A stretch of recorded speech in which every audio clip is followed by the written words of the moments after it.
Hi అందరూ ఎలా ఉన్నారు? భారతదేశంలో కుక్కల గోల. ఓకే. నేను ఇప్పుడు పెద్దరాయుడు పొజిషన్‌లో ఉన్నాను. 128 దేశాలు తిరిగాను. అందులోని చాలా దేశాలు కుక్కల కోసం చాలా జాగ్రత్తలు తీసుకుంటున్నాయి. సో, ఆ దృష్టిలో పెట్టుకొని నేను ఒక పెద్దరాయుడు స్టేట్‌లో ఉండి, ఈ తీర్పు నేను మనుషుల వైపే ఇస్తున్నాను. దానికి మీరందరూ కట్టుబడి ఉండాలి. నా మాట శాసనంగా మీరు వినాలి. నేను చెప్పే పరిష్కార మార్గాలు చాలా ఉపయోగపడతాయి. అలాగని నేను జంతు ప్రేమికుడిని కాదు. నేను జంతు ప్రేమికుడిని. చాలా దేశాల్లో చాలా చేశాను. కుక్కలకి అన్నాలు పెట్టాను, బిస్కెట్‌లు పెట్టాను, నీళ్ళు తాగించాను, చేతులు ఏయించుకొని మరి అన్నీ చేసినా కూడా నేను మనిషి కాస మాట్లాడతాను. జాగ్రత్తగా వినండి. ఇప్పుడు మీకు ఒక క్వెషన్ అడుగుతున్నాను ఫస్టు. ఒక నదిలో మనిషి గట్టు మీద కొట్టుకోవడానికి సిద్ధంగా ఉన్నాడు. ఆ పక్కన కుక్క కొట్టుకుపోవడానికి సిద్ధంగా ఉంది. మన గవర్నమెంట్ ఏం చేస్తది? హెలికాప్టర్‌ని పంపించి మనిషిని కాపాడుతది. ఆ తర్వాత కుక్కను కాపాడుతది కదా! ఎందుకంటే అక్కడ ఉన్న సిట్యుయేషన్‌లో గవర్నమెంట్ దృష్ట్యా మనిషి చచ్చిపోతే వచ్చే న్యూసెన్స్ ఏదైతే ఉందో, కుక్క చచ్చిపోతే వచ్చే న్యూసెన్స్ కంపేర్ చేసుకొని మనిషి ఇంపార్టెంట్ గవర్నమెంట్‌కి అక్కడ. మనిషి ప్రాణం ఇంపార్టెంట్.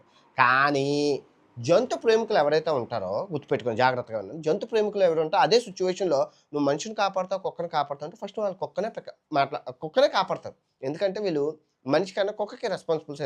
ఇప్పుడు సిట్యుయేషన్ అలాగే ఉంది. అదే భారతదేశంలో కుక్కలు కరిసేసి ఎన్నో మంది ప్రాణాలు పోతున్నాయి. ర్యాబీస్ అనే వ్యాధి వస్తుంది. అది ఎందుకు వస్తుందో మీ అందరికీ తెలుసు. ఆ తర్వాత నేను న్యూస్‌లో చాలా సార్లు చూశాను. చంటి పిల్లల్ని హాస్పిటల్‌లో ఉంటే అప్పుడే పుట్టిన పిల్లల్ని కుక్క నోటితో కరుచుకొని వెళ్ళిపోయిన సందర్భాలు ఉన్నాయి. మీరు చూశారు. అప్పుడు జనం అంతా వీధుల్లోకొచ్చి నిరాహార దీక్ష అదే దీక్ష చేశారు. కుక్కల్ని నిర్మూలించాలి. కుక్కల వల్ల పసికందు ప్రాణం పోయిందని చెప్పి. అప్పుడు చేశారు. గాలికి వదిలేశారు. అయిపోయింది. అలానే ప్రాణం పోతున్నప్పుడల్లా పేరెంట్స్ వచ్చి రోడ్డు మీద అరుస్తూ ఉంటారు. పోతూ ఉంటది. అయిపోయింది. ఇన్నాళ్ళకి గవర్నమెంట్ కదిలి నిజంగా ఢిల్లీ లాంటిది మన దేశ రాజధానిలో కుక్కలు ఉండకూడదని ఒక తీర్పు ఇచ్చింది. అమ్మయ్య! మనం అందరం నిరాహార దీక్షలు, గోలలు అన్నీ చేస్తే తీర్పు వస్తే ఇప్పుడు అసలు సిసలైన రచ్చ మొదలైంది. కుక్కల హక్కుల సంఘాలు ఇది ఎప్పుడు పెట్టారు సార్ అంటే ఇది ఉందా ఇండియాలో. కుక్కల హక్కుల సంఘాలు భారతదేశంలో ఉందా? మనిషికే తికానా లేని దేశంలో కుక్కల హక్కుల సంఘాలు ఉన్నాయంటే ఉన్నాయమ్మా.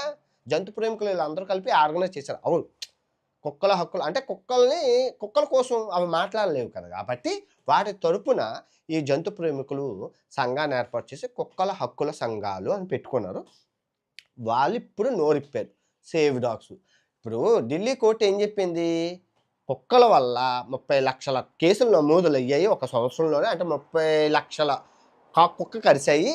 సో వీళ్ళలో చాలామందికి ర్యాబీస్ వచ్చింది. చాలామంది చచ్చిపోతున్నారు. సో మనుషుల సేఫ్టీ దృష్ట్యా భారత రాజ్యాంగం మనుషుల ప్రకారం మనుషుల ప్రాణాలు కాపాడడం కూడా మా హక్కే కాబట్టి కుక్కల్ని వీధిలో ఉండకుండా వాటిల్ని స్టెరిలైజ్ చేసేసి వాటిల్ని మీరు అనాథాశ్రమాల్లో అంటే కుక్కల అనాథాశ్రమాల్లో తరలించండి అని గవర్నమెంటు కోర్టు ఇచ్చింది. మరి బాగానే ఉంది కదా, మరి వీళ్ళందరూ ఎందుకు జంతు ప్రేమికులు, హీరోలు, హీరోయిన్లు ఏడుస్తున్నారు, గోల చేస్తున్నారంటే ఇక్కడ అక్కడే వచ్చింది మన దేశం అవినీతి దేశం. ఇప్పుడు ఒక ఢిల్లీలో ఎన్ని కుక్కలు ఉన్నాయి? 10 లక్షల కుక్కలు ఉన్నాయి. 10 లక్షల కుక్కలకి డబ్బులు ఎంత అవుతుంది? రోజుకి ఒక కుక్కకి ₹80, ₹100 వేసుకున్నా ఆ లెక్కను చూసుకుంటే 10 లక్షల కుక్కలకి రోజుకి 100 కోట్లు అవుతుంది. 100 కోట్లు కలిపి సంవత్సరానికి ఎంత అయింది? 365 × 100 వేసుకుంటే 36,000 కోట్లు అవుతుంది. 36,000 కోట్లు ఒక సంవత్సరంకి ఖర్చు అవుతాయి. 10 సంవత్సరాలకి ఎంత అవుతుంది? లెక్కేది 30 లక్షల కోట్లు ఖర్చు అవుతుంది. మరి ఎక్కడి నుంచి కుక్కల కోసం 30 లక్షల కోట్లు ఎవరు ఖర్చు పెడతారా? అది ప్రాబ్లం. అంటే కోర్టు అలా ఉత్తర్వులు జారీ చేసినా మనోళ్ళు తీసుకెళ్ళి ఆ కుక్కల్ని పెంచడం బొక్క అని చెప్పేసి అది ఈ షెల్టర్లో ఒక 500 ఎకరాలు కావాలి, అంత డబ్బు ఢిల్లీ దగ్గర ఎక్కడ ఉందని చెప్పి చంపేస్తాయని చెప్పి వీళ్ళు బాధ.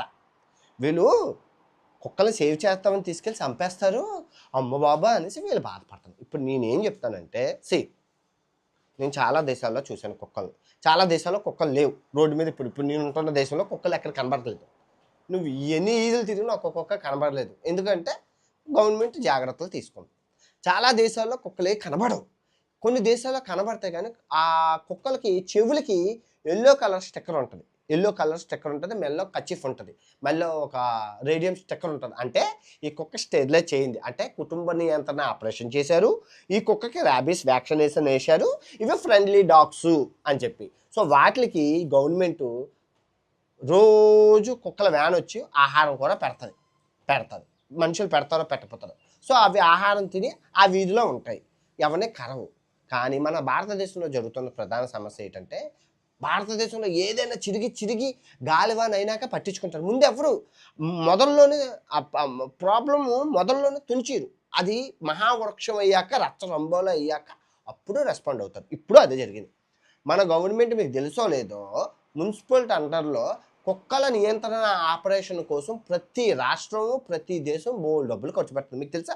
ఒక్కసారి చెక్ చేయండి. ఇప్పుడున్న తెలుగుదేశం గవర్నమెంట్ ఖర్చు పెడుతుంది, ఇప్పుడున్న మన కాంగ్రెస్ గవర్నమెంట్ తెలంగాణలో కూడా ఖర్చు పెడుతుంది. మున్సిపాలిటీ అథారిటీస్లోనే ఉంటుంది కుక్కల నియంత్రణ ఆపరేషను. కుక్కలకి కుటుంబ నియంత్రణ ఆపరేషన్ చేసి వాటికి స్టెరిలైజ్ చేయాలి. కానీ మీ అందరికీ తెలుసు మనుషులకైతే కనాలేదు. కుక్కలకి ఇవన్నీ చేస్తారంటే ఆ ఫండ్ రిలీజ్ అవుతుంది, కానీ ఆ ఫండ్ ఆమ్యామ్యం అయిపోతుంది, గాల్లో కలిసిపోతుంది. అలా ప్రతి సంవత్సరం ఫండ్ రిలీజ్ అవుతుంటుంది. ప్రతి సంవత్సరం కొన్ని రాష్ట్రాలు చేస్తాయి, కొన్ని రాష్ట్రాలు చేయవు. ఇప్పుడు 10 లక్షల జనాభా కుక్కలు పెరిగిందంటే మరి ఎవరొచ్చి కన్నారా 10 లక్షల కుక్కల్ని? ఢిల్లీలోని ఆకాశం నుంచి అంతరిక్షంలో ఏలియన్లు వచ్చి కన్నాయా? కుక్కలే కన్నాయి కదా. మరి అలా కుటుంబ నియంత్రణ ఆపరేషన్ ఎందుకు చేయలేదు? 10 లక్షలు. ఇప్పుడు అలా దేశం అంతా చూసుకుంటే దగ్గర 10 కోట్ల కుక్కలు ఉన్నాయి. 10 కోట్ల కుక్కల్ని ఇలాగే చేస్తారు. రేపు ఏం చేస్తారు? ఇప్పుడు కుక్క ఎందుకు కరుస్తుంది? ఆకలిస్తే కరుస్తుంది, దానికి అన్నం పెట్టకపోతే కరుస్తుంది. ఇప్పుడు ఈ డాగ్ లవర్స్ అందరూ ఉన్నారంటే ఇప్పుడు ఏం చేయాలంటే సొల్యూషన్ ఏంటంటే సింపుల్ సొల్యూషన్. గవర్నమెంట్కి పనులు గవర్నమెంట్ చేస్తుంది. మీరంతా నేను కూడా ₹1,00,000 ఇస్తాను. మొత్తం ఈ కుక్కల హక్కుల సంఘాలందరూ యూనిటీగా ఏర్పడి మొత్తం దేశం అందరిలో ఒక ఆర్గనైజ్గా అయ్యి మీ పనులు మానుకొని ఫస్ట్ ఈ కుక్కల కోసం మీరు పోరాడుతున్నారు కాబట్టి అందరూ వచ్చి ఫండ్ రైజింగ్ చేయాలి. ఫండ్ రైజ్ చేసి ఒక ఇల్లు తీసుకొని ఒక మనిషి ఒక 10 కుక్కలు ఒక ఆర్గనైజ్ పెట్టాలి. అప్పుడు ఆ కుక్కలు మీరు ఇంటికి తీసుకొచ్చి ఆ వీధి కుక్కలన్నీ మీరు నీట్గా పెంచుకోవాలి. నేను చాలామందిని చూశాను, చాలామంది దగ్గర వీధి కుక్కలు ఉన్నాయి. ఈవెన్ ఎగ్జాంపుల్ నాకే చిన్నప్పుడు ఒక కుక్క కరిసింది. 8th క్లాస్లో ఉంటప్పుడు రోడ్డు మీద వెళ్తుంటే కుక్క వచ్చి కరిసింది. హాస్పిటల్కి వెళ్ళాను, టీటీ ఇంజెక్షన్ ఇచ్చాడు. ప్రపంచ యాత్రలో కూడా ఒక్కొక్కసారి ఒక కుక్క కరిసింది. కాకపోతే అది పెంపుడు కుక్క కాబట్టి అయినా కూడా ఇంజెక్షన్ చేయించుకున్నాను. నాకు 2 కుక్కలు కరిసాయి. అలా ప్రతి మనిషికి కుక్కలు కరుస్తూ ఉంటాయి. ఇప్పుడు చిన్నపిల్లలు రోడ్డు మీద వెళ్తుంటే కుక్కలు అటాక్ చేస్తాయి, ఎందుకంటే పిల్లలు చిన్నోళ్ళుగా ఉంటారు కాబట్టి ప్రాణం పోతుంది కదా. వాళ్ళని నెగ్లెక్ట్ చేస్తే రేబీస్ వ్యాధి వచ్చి పిచ్చోలు అయిపోతారు. మందు కూడా లేదు.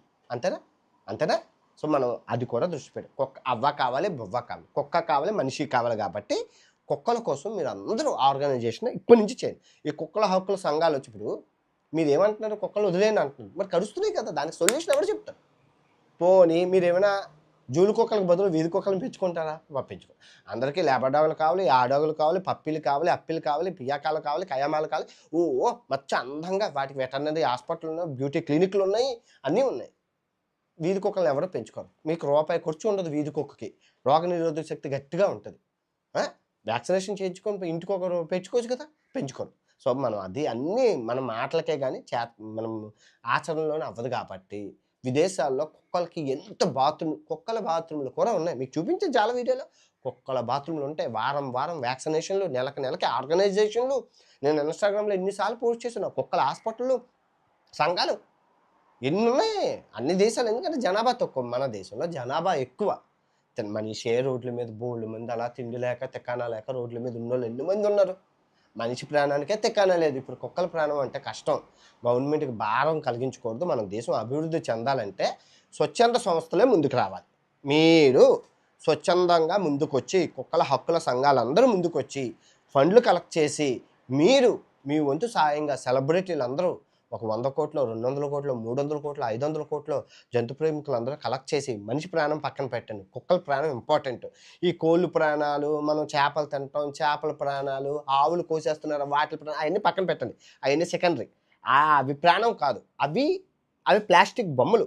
కోడి, మేక, అవన్నీ జంతువులు ప్లాస్టిక్ బొమ్మలు. కుక్కే మనిషి ఇంపార్టెంట్. ఎందుకంటే కుక్కకి విశ్వాసం ఉంటుంది కాబట్టి, గ్రామ సింహాలు కాబట్టి మనిషికి అత్యంత మిత్రుడు కుక్క. సో కుక్క ప్రాణం ఇంపార్టెంట్ కాబట్టి మీ జంతు హక్కుల సంఘాలు దయచేసి ముందుకు రావాలి. ముందుకు వచ్చి కుక్కలన్నీ అడాప్ట్ చేసుకోవాలి. ఒక్కొక్క ఇంట్లోనే ఒక 20-30 కుక్కలు పెంచుకొని వాటిని ఆలనా పాలనా చూసుకోవాలి.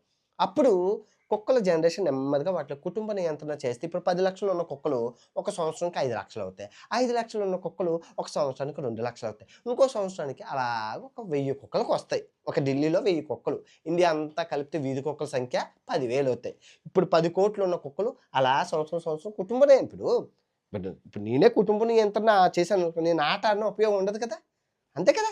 సేమ్ అది చెయ్యాలి. అది గవర్నమెంట్ చేయలేదు. అశ్రద్ధ జరిగింది. ఇప్పుడైనా కుక్కల హక్కుల సంఘాలన్నీ వచ్చి, ఈ కుక్కల హక్కుల సంఘాలన్నీ కుక్కలన్నిటికి కుటుంబ నియంత్రణ ఆపరేషన్ చేయించి, రాబీస్ వ్యాక్సిన్ ఏయించి, ఇంటికో కుక్కని పెంచుకొని జాగ్రత్తగా చూసుకుంటే ఏ ప్రాబ్లమ్ ఉండదు. ప్రాబ్లమ్ సాల్వ్ అవుతుంది. నేను కుక్కలు కాసే నెగెటివే మాట్లాడట్లేదు. గవర్నమెంట్‌కి అవ్వదు. మీకు తెలుసు, నాకు తెలుసు, అందరికీ తెలుసు. ఇప్పుడు 30,000 కోట్లు సంవత్సరానికి ఏ గవర్నమెంట్‌కి ఖర్చు పెడతది? ఒక రాష్ట్రానికి 30,000 కోట్లు కావాలి. ఏ గవర్నమెంట్ ఖర్చు పెడతది? తినడానికి తిండి లేదు మనుషులకి, తాగడానికి నీళ్ళు లేవు, రోడ్లు సరిగ్గా ఉండవు, పల్లెటూరులో ఫెసిలిటీస్ లేవు. ఇన్ని ప్రాబ్లమ్‌తో గవర్నమెంట్ ఉంటే కుక్కల కోసం 30,000 కోట్లు ఏ గవర్నమెంట్ ఖర్చు పెట్టదు. ఏ రాష్ట్రం ఖర్చు పెట్టదు. అది మనం స్వచ్ఛందంగా ముందుకు రావాలి. మీరందరూ రండి. కుక్కల్ని జాగ్రత్తగా చూడండి. Save dogs. ఓకే. వీడియో నచ్చింది కదా! తిరిగి మరో మంచి వీడియోతో కలుసుకుందాం. ఇట్లు మీ ప్రపంచ యాత్రికుడు. జై హింద్.